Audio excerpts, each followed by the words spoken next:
Hello, hi friends, मैं आपका friend विजय अपने YouTube channel ITI technical power study पर आपका हार्दिक स्वागत करता हूँ।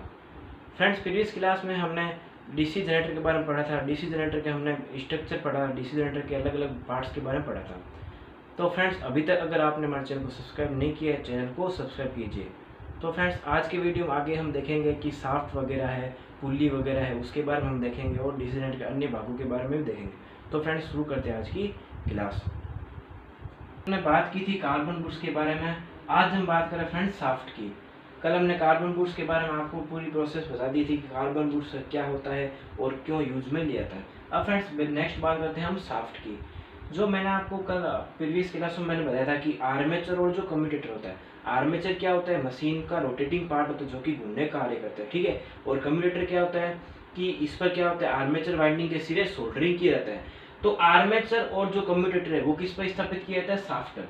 तो आर्मेचर और कम्यूटेटर के लिए आधार का काम कौन करता है फ्रेंड्स? शाफ्ट ही करती है, ठीक है। और इसको स्थापित किस पे किया जाता है? तो इसको स्थापित किया जाता है एंड कवर पर। एंड कवर कहाँ होता है? जो डीसी मशीन की जो बॉडी होती है उसका पीछे वाला जो सिरा होता है उसको क्या बोलते हैं? एंड प्लेट होती है, ठीक है। तो शाफ्ट जो होती है वो कहाँ तक, वो किसके लिए आधार का काम करती है? आर्मेचर और उसके लिए कम्यूटेटर के लिए, ठीक है। अब बात करते हैं फ्रेंड्स शाफ्ट की। तो यह आर्मेचर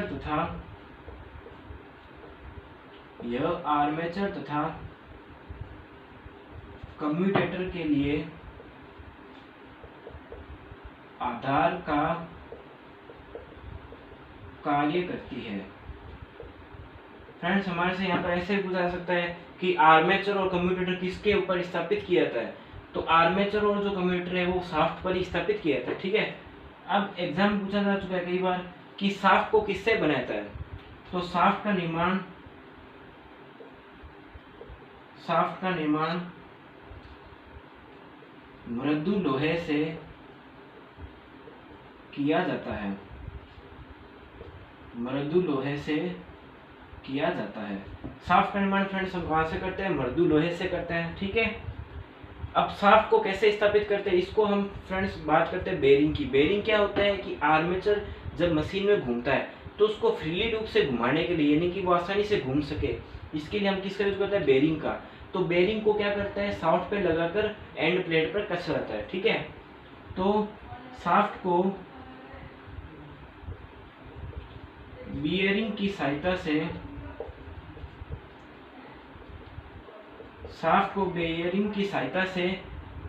एंड प्लेट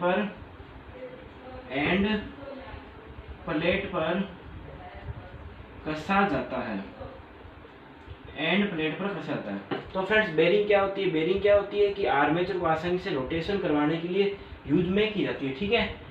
और एंड प्लेट क्या होती है? जो कि डीसी मशीन का जो योक होता है, ठीक है। डीसी मशीन का जो योक होता है यानी कि उसकी बॉडी है, उसके जो पीछे वाला जो ढक्कन होता है, कवर होता है, उसको हम क्या बोलते हैं फ्रेंड्स? एंड प्लेट बोलते हैं। तो शाफ्ट को किसकी सहायता से? बेरिंग की सहायता से एंड प्लेट पर कसा जाता है। और शाफ्ट का निर्माण किससे किया जाता है? मृदु लोहे से किया जाता है। और ये किसके लिए आधार का काम करती है? आर्मेचर और कम्यूटेटर के लिए आधार का कार्य करती है। तो उम्मीद है फ्रेंड्स आपको शाफ्ट अच्छे से समझ में आ गई होगी। अब नेक्स्ट फ्रेंड्स हम बात कर लेते हैं बेरिंग की। बेरिंग क्या करता है कि आर्मेचर जो होता है, आर्मेचर शाफ्ट को तीव्र गति से घुमाने के लिए क्या करता है? बेरिंग काम करता है, ठीक है। तो इसका कार्य आर्मेचर शाफ्ट को तीव्र गति से घुमाना है। अगर फ्रेंड्स हम मशीन में अगर बेरिंग स्थापित नहीं किया तो क्या आर्मेचर शाफ्ट घूम सकती है? नहीं घूम सकती, क्योंकि उसको घुमाने का काम कौन करता है? बेरिंग करते हैं। क्योंकि बेरिंग की सहायता से एंड प्लेट पर क्या कसा जाता है? आर्मेचर शाफ्ट कसे जाते हैं। आर्मेचर शाफ्ट क्या होती है कि शाफ्ट के ऊपर ही आर्मेचर कसा जाता है, ठीक है। तो ये दोनों एक ही भाग होते हैं, शाफ्ट के ऊपर ही आर्मेचर कसा जाता है, ठीक है। तो इसका कार्य आर्मेचर शाफ्ट को तीव्र गति से घुमाने का है, ठीक है। अब बात करें कि इसका निर्माण, जैसे कि मैं बात करूं कि बेरिंग जो होती है, छोटी मशीन हम कौन से बेरिंग की यूज करते हैं? तो बेरिंग दो तरह की होती है, एक तो बॉल बेरिंग होती है और एक बुश बेरिंग होती है। तो जो छोटे जनित्र होते हैं, छोटे जनित्र में किसका यूज करते हैं फ्रेंड्स? बॉल बियरिंग का। सॉरी, छोटे जनित्र में हम करते हैं फ्रेंड्स बुश बियरिंग का। छोटे जनित्र में बुश बियरिंग का और बड़े जनित्र की बात करें तो उसमें रोलर बेयरिंग का यूज होता है। ठीक है, बड़े जनित्र में बॉल बियरिंग या बुश बियरिंग का यूज होता है। ठीक है फ्रेंड्स, बेयरिंग क्या होती है? बेयरिंग क्या करती है? मशीन को, जो कि शाफ्ट है, आर्मेचर जो शाफ्ट है उसको घूमने की क्या करता है? सहायता प्रदान। जैसे मैं बात करूं, जैसे ये मान लो आपकी क्या है? बेयरिंग है। तो बेयरिंग क्या, जैसे मैं बात करूं ये आपकी बेयरिंग है। ठीक है, तो आर्मेचर शाफ्ट क्या होती है? इसके अंदर रोटेशन करती है। तो बेयरिंग अगर अच्छी होगी तो बेयरिंग आराम से ये जो आर्मेचर आसानी से घूम पाएगी। आर्मेचर शाफ्ट क्या होगी? इस बेयरिंग के अंदर क्या करती है? रोटेशन करती है। ठीक है, तो बड़े जनित्र में क्या होते हैं? बॉल बेयरिंग या बुश बेयरिंग का यूज करता है। बेयरिंग का काम क्या है कि आर्मेचर शाफ्ट को क्या करना? तीव्र गति से घुमाने का है। ठीक है, तो उम्मीद है फ्रेंड्स आपको बेयरिंग अच्छे समझ में आई होगी। अब इसके लुब्रिकेशन के लिए किसका यूज करते हैं? तो इसके लुब्रिकेशन के लिए हम सिंथेटिक ऑयल का यूज करते हैं। ठीक है, तो उम्मीद है फ्रेंड्स बेयरिंग अच्छे से आपको समझ में आई होगी। नेक्स्ट फ्रेंड्स हम बात कर लेते हैं टर्मिनल बॉक्स की। टर्मिनल बॉक्स क्या होता है कि इसमें टर्मिनल बॉक्स में क्या आते हैं? सप्लाई के वायर आते हैं। यानी कि टर्मिनल बॉक्स से मैं बात करूं कि जो कम्यूटेटर के जो तार होते हैं, यानी कि मैं बात करूं आर्मेचर से तार निकल किस में आते हैं? कम्यूटेटर से आते हैं। और कम्यूटेटर से जो निकले हुए तार है वो किस में आते हैं? टर्मिनल बॉक्स से आते हैं। ठीक है, टर्मिनल बॉक्स क्या करता है कि भारी लोड को क्या देता है? विद्युत सप्लाई देने का काम करता है। ठीक है, तो टर्मिनल बॉक्स से क्या आते हैं? तार कम्यूटेटर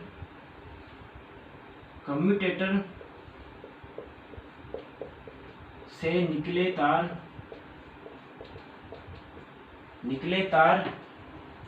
टर्मिनल बॉक्स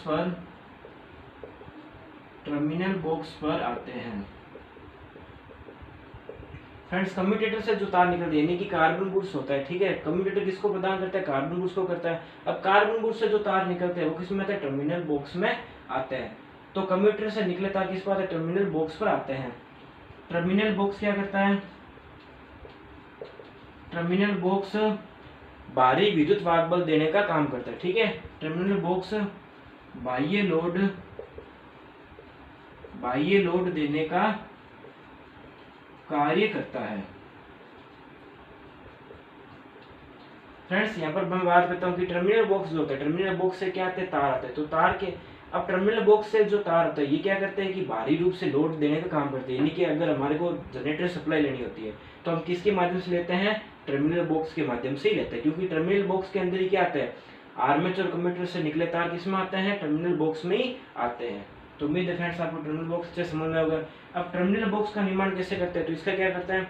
इसको योक के ऊपर स्थापित किया जाता है। ठीक है, तो इसको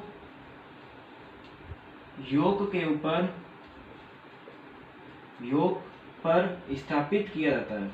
ठीक है, योक पर स्थापित किया जाता है। अब फ्रेंड्स आपके दिमाग में क्वेश्चन होगा कि ये जो वाइंडिंग के जो तार आते हैं उनमें करंट भी हो सकता है, तो योक के अंदर भी क्या आ सकते हैं? बॉडी के अंदर भी करंट आ सकता है। तो फ्रेंड्स यहाँ पर मैं आपको एक बात क्लियर कर देता हूँ कि जो योक के ऊपर एक बेकेलाइट की सीट लगाई थी ताकि करंट बॉडी में नहीं आ जाए। तो योक के ऊपर बेकेलाइट सीट लगाकर इस टर्मिनल बॉक्स को स्थापित किया जाए ताकि बॉडी में करंट नहीं आ जाए। ठीक है, तो उम्मीद है फ्रेंड्स आपको टर्मिनल बॉक्स अच्छे से समझ में होगा। फ्रेंड्स, हमने डीसी जनरेटर के स्ट्रक्चर के बारे में देख लिया। अब फ्रेंड्स हम बात कर लेते हैं फ्लेमिंग के दायां हस्त नियम की। इस नियम का यूज क्यों किया जाता है उसके बारे में हम देख लेते हैं। फ्रेंड्स, सबसे पहले देख लेते हैं फ्लेमिंग का दायां हस्त नियम क्या है और इसका यूज क्यों करते हैं। फ्रेंड्स, फ्लेमिंग का दायां हस्त नियम क्या होता है? पहली बात, इसका यूज कहाँ पर करते हैं? इसका यूज फ्रेंड्स करते हैं हम डीसी जनरेटर के लिए। तो फ्रेंड्स, फ्लेमिंग का जो दायां हस्त रूल है वो किसके लिए लगता है? डीसी जनरेटर के लिए लगता है। ठीक है, तो फ्लेमिंग का जो राइट हैंड रूल है किसके लिए लगता है? डीसी जनरेटर के लिए लगता है। फ्रेंड्स, फ्लेमिंग का एक बायां हस्त नियम भी होता है, वो किसके लिए लगता है? डीसी मोटर के लिए लगता है। तो आपको इस क्वेश्चन में कंफ्यूज नहीं होना। एग्जाम पूछा था कि डीसी मोटर के लिए किसका नियम उपयुक्त होता है, तो डीसी मोटर के लिए फ्लेमिंग का बायां हस्त नियम यूज में होता है, और जनरेटर के लिए क्या होता है? फ्लेमिंग का दायां हस्त नियम। तो एग्जाम में पूछा जाता है और कंफ्यूजन रहने की इसमें संभावना रहती है, क्योंकि दोनों ही देखने में एक से है। ठीक है, आपको क्या ध्यान रखना है कि फ्लेमिंग का राइट हैंड रूल किसके लिए लगता है? डीसी जनरेटर के लिए। तो फ्रेंड्स, अब बात कर लेते हैं हम नियम की। तो डीसी जनरेटर के लिए लगता है फ्लेमिंग का दायां हस्त नियम। इसका यूज हम किसके लिए करते हैं?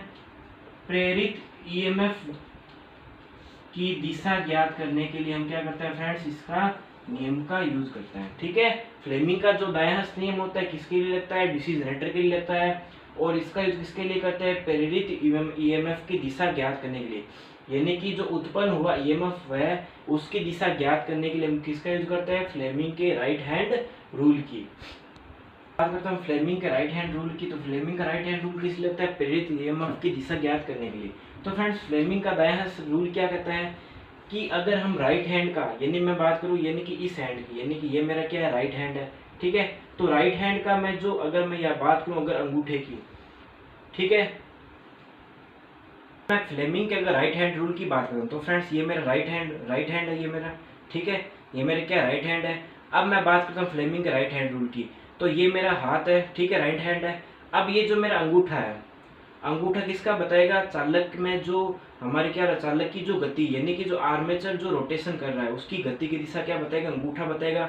उसके अलावा ये जो है, ये जो आगे वाली अंगुली है, फर्स्ट जो अंगुली है वो किसकी दिशा बताएगी फ्रेंड्स, फ्लक्स की, यानी कि जो चुंबकीय फ्लक्स है उसकी दिशा क्या बताएगी, ये अंगुली बताएगी। ये जो आगे वाली अंगुली किसकी दिशा बताएगी, चुंबकीय फ्लक्स की दिशा बताएगी। और जो सेकंड जो अंगुली है, ठीक है, सेकंड जो अंगुली है वो किसकी दिशा बताएगी फ्रेंड्स, प्रेरित ईएमएफ की दिशा को बताएगी। तो फ्रेंड्स फ्लेमिंग का राइट हैंड रूल यही होता है, ठीक है। आपको इस रूल को दोबारा समझाता हूँ। फ्लेमिंग का दायां रूल क्या कहता है कि एक राइट हैंड को हम क्या रखें कि समकोण की भांति बनाए रखें। तो अंगूठा जो होगा, अंगूठा किसको बताएगा, चालक में जो हम क्या करते हैं बात, चालक में जो हम बात करते हैं कि रोटेशन होता है, चालक का जो गति होती है, ठीक है, चालक होता है कोई भी चालक क्या होता है, आर्मेचर होता है।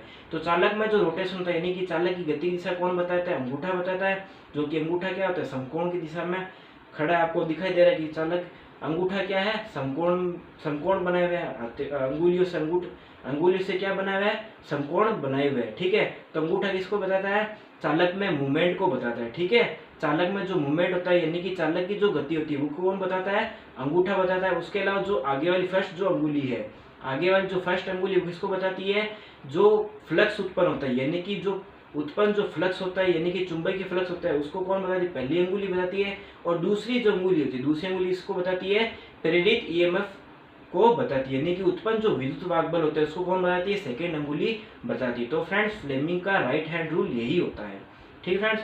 तो अब मैं यहाँ पर फ्लेमिंग का राइट हैंड रूल लिख देता हूँ, ठीक है। तो इस नियम के अनुसार अगर मैं लिखूं तो इस नियम का उपयोग किसके लिए करते हैं, डीसी जनित्र में। ये फ्रेंड्स क्वेश्चन इंपॉर्टेंट है, आप इस क्वेश्चन को ध्यान में रखिएगा कि इस नियम का उपयोग हम किसके लिए करता है, डीसी जनित्र में उत्पन्न ईएमएफ की दिशा ज्ञात करने के लिए करते हैं, ठीक है, कि दिशा ज्ञात करने के लिए करते हैं, ठीक है। तो फ्लेमिंग का जो राइट हैंड रूल होता है किसके लिए करते हैं, डीसी जनरेटर में जो उत्पन्न जो ईएमएफ होता है उसकी दिशा ज्ञात करने के लिए किसका यूज करते हैं फ्रेंड्स, फ्लेमिंग के राइट हैंड रूल की करते हैं, ठीक है। तो फ्लेमिंग का राइट हैंड रूल आपको फ्रेंड्स उम्मीद है मेरे को आपको अच्छे समझ में आएगा। अंगूठा किसको बताएगा, चालक में मूवमेंट को बताएगा। पहली अंगुली किसको बताएगी, चुंबकीय फ्लक्स को बताएगी। और जो सेकंड जो अंगुली यानी कि जो सेकंड मेरी अंगुली है, ठीक है, सेकंड जो अंगुली किसको बताएगी, प्रेरित ईएमएफ को बताएगी, ठीक है फ्रेंड्स। तो इस नियम को इस प्रकार भी हम लिख सकते हैं, ठीक है। जो हमारा जो अंगूठा होता है यानी कि अगर मैं बात करूँ थंब की, तो थंब क्या बताता है, चालक में जो मोशन होता है यानी कि चालक में जो गति होती है उसको बताता है। मोशन यानी कि चालक में जो गति होती है उसको कौन बताता है, थंब यानी कि अंगूठा बताता है। उसके बाद मैं फोर की बात करता हूँ, फोर यानी कि बात करूँ यानी कि पहली अंगुली, ठीक है। पहली अंगुली कौन सी, यानी कि ये जो मैं बात करूँ यहाँ पर पहली अंगुली, ठीक है, पहली अंगुली। तो पहली अंगुली जो होती है किसको बताती है, चुंबकीय फ्लक्स को, ठीक है। तो मैग्नेटिक फ्लक्स को कौन बताती है, जो पहली अंगुली होती है, ठीक है, वो किसको बताती है, चुंबकीय फ्लक्स को बताती है। उसके बाद जो मिडल जो फिंगर होती है, यानी कि मैं अगर बात करूं कि मध्यम जो अंगुली होती है यानी कि ये वाली जो अंगुली होती है, ठीक है, यानी कि इसको बोलते हैं सेकेंडरी फिंगर, ठीक है। यानी कि जो दूसरी जो अंगुली होती है यानी कि बात करूं दूसरी अंगुली की, तो दूसरी अंगुली किसको बताएगी, जो प्रेरित जो ईएमएफ है, ठीक है, प्रेरित ईएमएफ की दिशा को बताएगी। तो फ्रेंड्स आपको एग्जाम में कैसे पूछा जाता है कि जो पहली अंगुली होती है किसकी दिशा को बताती है, कि प्रेरित ईएमएफ की दिशा बताती है, चालक में गति की दिशा को बताती है। तो फ्रेंड्स पहली अंगुली किसको बताती है? चुंबकीय फ्लक्स की दिशा को बताती है। और जो अंगूठा होता है यानी कि थंब जो होता है किसको बताता है? मोशन को, चालक में जो गति उत्पन्न होती है। यानी कि चालक अपने पास हम पर क्या है? चालक हमारे पास क्या है? आर्मेचर। आर्मेचर में क्या होती है? वाइंडिंग होती है। तो चालक ये जो आर्मेचर होता है वही गति करता है। तो थंब क्या बताता है? मोशन, चालक में जो गति उत्पन्न, यानी कि चालक जो रोटेशन करता है उसको कौन बताता है? थंब। उसके अलावा जो पहली अंगुली होती है, पहली अंगुली किसको बताती है? चुंबकीय फ्लक्स को। और जो मिडिल अंगुली यानी कि दूसरी जो अंगुली होती है वो किसको बताती है फ्रेंड्स? दूसरी प्रेरित ईएमएफ को बताती है। तो उम्मीद है मुझे कि फ्रेंड्स आपको ये जो फ्लेमिंग का दायां रूल अच्छे से समझ में होगा। फ्रेंड्स आपको कुछ नहीं ध्यान रखना, बस आपको राइट हैंड का रूल ये ध्यान रखना है कि जो अंगूठा होता है, अंगूठा किसको बताता है? जो चालक में जो मोशन होता है, यानी चालक जो गति करता है उसको कौन बताता है? अंगूठा बताता है। पहली अंगुली जो होती है, पहली अंगुली किसको बताती है? जो फ्लक्स होता है, यानी कि चुंबकीय जो फ्लक्स होता है, या फिर मैं बात करूं चुंबकीय क्षेत्र की या फिर चुंबकीय फ्लक्स की अगर मैं बात करूं तो वो कौन बताती है? पहली अंगुली बताती है। और दूसरी अंगुली कौन सी है? ये वाली। ठीक है, तो दूसरी अंगुली कौन सी बताएगी? ये बताएगी प्रेरित ईएमएफ को बताएगी। तो उम्मीद है मुझे कि आपको फ्लेमिंग का राइट हैंड रूल अच्छे से समझ में आ गया होगा। नेक्स्ट फ्रेंड्स हम बात कर लेते हैं कि प्राप्त ईएमएफ विधिया। ये क्या है फ्रेंड्स? इसके बारे में आपको डिटेल्स बता दूं कि ईएमएफ प्राप्त करने की विधिया मतलब क्या है कि जो डीसी जनरेटर से हम ईएमएफ प्राप्त करते हैं, ठीक है, तो उनको प्राप्त करने की विधिया बता रखी है। ठीक है, इसमें तो इसमें विधियों में क्या है सबसे पहले मैं बात कर लेता हूँ। ठीक है फ्रेंड्स, डीसी जनरेटर में जो ईएमएफ उत्पन्न होता है फ्रेंड्स हमेशा कौन सा होता है? एसी ही होता है। ठीक है, क्योंकि जब मैं बात करता हूँ एन और एस पोल की अगर मैं बात करता हूँ, ठीक है, तो एन और एस पोल की जब मैं बात करता हूँ, ठीक है, तो इसमें हमारे पास क्या स्थित होता है? आर्मेचर स्थित होता है। ठीक है, आर्मेचर में क्या होता है? हमारे पास वाइंडिंग होता है। तो ये जो लूप है या फिर ये जो चालक है, ठीक है, ये क्या होता है कि इस पोल के बीच में क्या होता है? रोटेशन करता है। क्योंकि यहाँ पर ये क्या है? हमारे पास में पोल है, तो इसमें क्या होता है? फ्लक्स का छेदन होता है। ठीक है, तो ये लूप जो है या फिर चालक जो है ये क्या करता है? 180 डिग्री साइकिल में क्या होता है? रोटेशन करता है। तो जब ये रोटेशन करता है तो क्या होता है? हमारे पास जो प्राप्त ईएमएफ होता है वो फ्रेंड्स क्या होता है? एसी अल्टरनेटिंग स्वभाव वाला होता है। तो हमारे को आर्मेचर से जो प्राप्त ईएमएफ होता है, ठीक है फ्रेंड्स, आर्मेचर से जो प्राप्त ईएमएफ होता है फ्रेंड्स, अगर एग्जाम पूछा था कई बार कि आर्मेचर से प्राप्त ईएमएफ कौन सा होता है, तो वो होता है हमेशा फ्रेंड्स हमेशा एसी, यानी कि प्रत्यावर्ती स्वभाव वाला क्या होता है? आर्मेचर से प्राप्त ईएमएफ कौन सा होता है? एसी, यानी कि प्रत्यावर्ती विद्युत धारा हमारे को हमेशा प्राप्त होती है। ठीक है, तो अब हम बात करते हैं कि डीसी जनरेटर तो डीसी देता है, तो ये देता कैसा है? तो इसकी अगर हम बात करें, ठीक है, तो इसकी अगर मैं बात करूं तो प्राप्त ईएमएफ की दो तरह की विधि होती है। एक तो होती है फ्रेंड्स स्लिप रिंग की और दूसरी होती है सीप्लिट रिंग। सीप्लिट रिंग यानी कि इसको फ्रेंड्स हम बोलते हैं, अपनी अगर बात करें नियमित भाषा में तो इसको बोलते हैं फ्रेंड्स कम्यूटेटर विधि। ठीक है, इसको हम द्वीप परिवर्तक यानी कि कम्यूटेटर विधि भी बोलते हैं। स्लिप रिंग क्या होती है? स्लिप रिंग किससे बनी जाती है? तो स्लिप रिंग अगर बात करें, एग्जाम पूछा जाता है कि स्लिप रिंग किस धातु से बनी होती है, तो फ्रेंड्स स्लिप रिंग बनी होती है फास्फोरस ब्रॉन्ज धातु से। ठीक है, जो स्लिप रिंग बनती है फ्रेंड्स फास्फोरस ब्रॉन्ज से बनाई जाती है। लेकिन कई बार एग्जाम में फ्रेंड्स फास्फोरस ब्रॉन्ज नहीं देकर तांबा दे देते हैं। ठीक है, तो तांबा भी कई बार एग्जाम में सही बनाता है, क्योंकि ऑप्शन में हमारे को तांबा, पीतल और लोहा भी दिया होता है, तो उस कंडीशन में तांबा सही मान जाती है। ठीक है, तो स्लिप रिंग का निर्माण किससे होता है? फास्फोरस ब्रॉन्ज से होता है। ठीक है, तो प्राप्त ईएमएफ की दो तरह की विधि होती है, एक तो स्लिप रिंग होती है और एक सीप्लिट रिंग होती है। ठीक है, तो आपको समझ में आएगा स्लिप रिंग किससे बनती है? फास्फोरस ब्रॉन्ज से बनाई जाती है। ठीक है, अब स्लिप रिंग से प्राप्त जो ईएमएफ होता है वो फ्रेंड्स क्या होता है? एसी, यानी कि अल्टरनेटिंग स्वभाव वाला होता है। स्लिप रिंग का यूज किस में करते हैं फ्रेंड्स? हम बात करते हैं अगर स्लिप रिंग की, तो स्लिप रिंग का यूज करते हैं फ्रेंड्स हम अल्टरनेटर में। अल्टरनेटर या फिर प्रत्यावर्तक में जो यूज करते हैं वो क्या होता है फ्रेंड्स? स्लिप रिंग होता है। स्लिप रिंग का यूज किस में करते हैं? अल्टरनेटर में करते हैं। अल्टरनेटर में एसी करंट निकल जाती है, वो किसके माध्यम निकल जाती है? स्लिप रिंग की।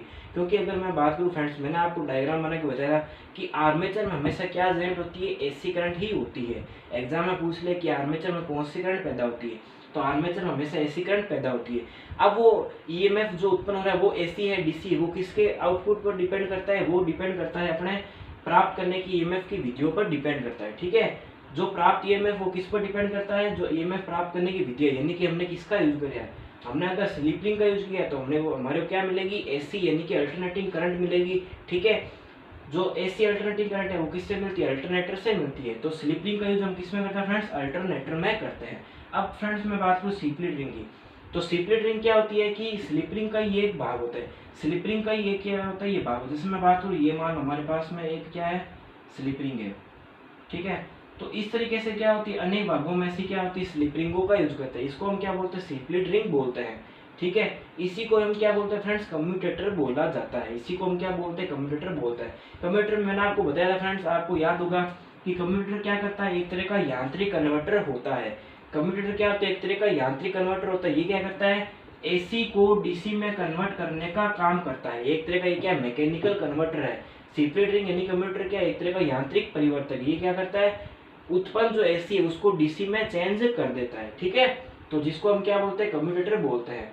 तो कम्यूटेटर का यूज किसमें होता है फ्रेंड्स, अगर पूछ ले कम्यूटेटर का यूज किसमें होता है, तो डीसी जनरेटरों में कम्यूटेटर का यूज करते हैं। या फिर पूछ ले कि स्प्लिट रिंग किस में होती है, तो स्प्लिट रिंग वो किस में होती है, डीसी जनरेटर में होती है। तो फ्रेंड्स, उम्मीद है कि आपको वीडियो पसंद आया होगा। अगर वीडियो पसंद आए तो लाइक कीजिए, शेयर कीजिए और कमेंट कीजिए। फ्रेंड्स, आप अधिक से अधिक हमारे वीडियो को अपने दोस्तों को शेयर कीजिए, ताकि जो बच्चे हमारे चैनल से नहीं जुड़ पाए वो भी हमारे चैनल से जुड़ पाए। तो फ्रेंड्स, मिलते हैं नेक्स्ट वीडियो में, तब तक